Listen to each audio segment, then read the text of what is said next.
today we will be talking about Asia's first airline, the Philippine Airlines. Let's discover how this airline started, its ups and downs, and its dream to become a five-star airline.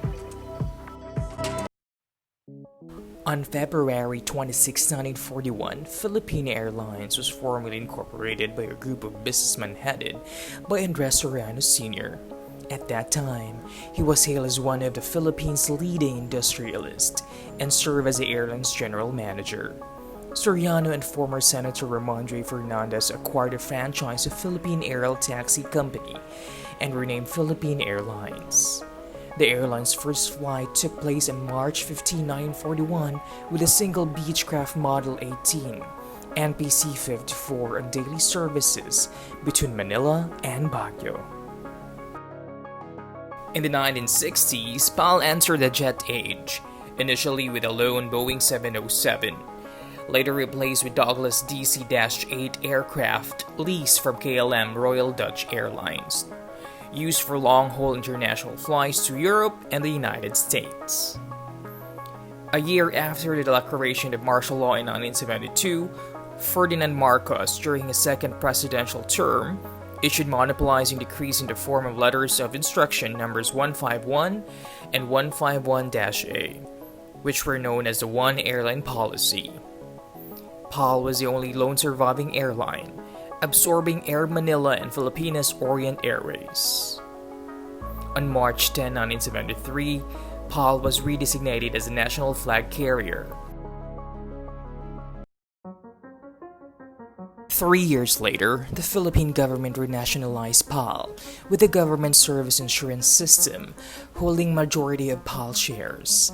In 1979, the Boeing 727, the Boeing 747-200B, and the Airbus A300B4, dubbed the Love Bus, joined the PAL fleet, while the PAL DC-8 fleet was retired. In January 1992, PAL was privatized again, when a 67% share of PAL was sold by the government to PR Holdings. However, a conflict as to who would lead PAL led to a compromise in 1993 when Carlos Dominguez, former Agriculture Secretary, was elected PAL President by the airline's Board of Directors. Early in 1998, the refleeting program was about halfway through when the full impact of the Asian financial crisis struck the airline industry.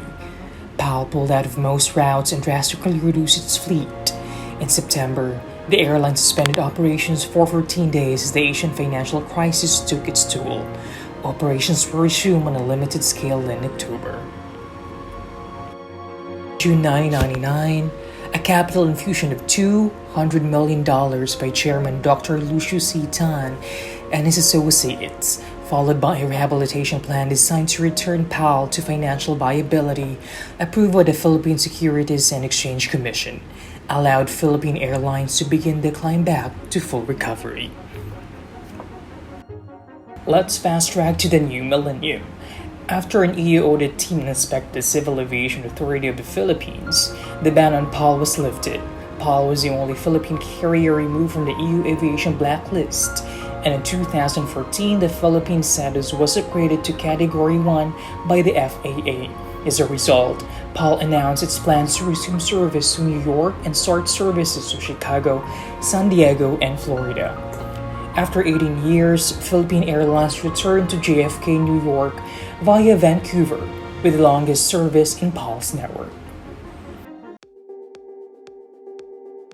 In 2016, PAL unveiled its new marketing campaign and brand philosophy, The Heart of the Filipino, with flagship initiatives such as service innovations, round network expansion with new international and domestic routes, and fleet modernization with 7 new aircraft, 2 Boeing 777-300ERs and 5 Airbus A321s, and orders for 6 Airbus A350-900 and Bombardier Q400 Next Gen.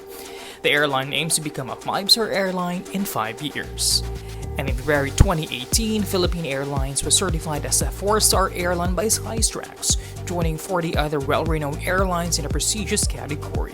The rating upgrade is a key result of the great improvements that the airline has introduced since 2016. And that's all for now. Thank you so much for watching. Please don't forget to subscribe to my channel, and please don't forget to hit the notification bell so that you'll get notified for new uploads. Thank you so much. This is Aviation Earth signing off.